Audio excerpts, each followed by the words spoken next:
जान तरह पिए का प्रधान जी यही तरह सेवा पानी करबे नु तो एक दिन हम तोरा का विधायकी लड़ा देम। हमारा के विधायक बनवा दे। हाँ विधायक बना देम।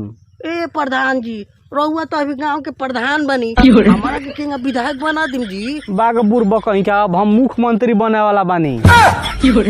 अच्छा मुख्यमंत्री बने। हाँ हाँ मुख्यमंत्री। प्रधान जी हाँ एगो बात कही रहुआ से। कह। अरे रहुआ तो एक खाली प्रधान तो बनिए गइलनी, अरे दूसर का हाली चुनाव आवता हाँ तो रहुआ गांव वाला से कुछ कहे चाहतनी कि ना? बहुत कुछ कहे चाहता नहीं, बहुत कुछ श्रद्धा बा। अच्छा कहे। हाँ तब प्रधान जी अरे गांव वाला से का कहे चाहतनी तनी खुल के कहीं।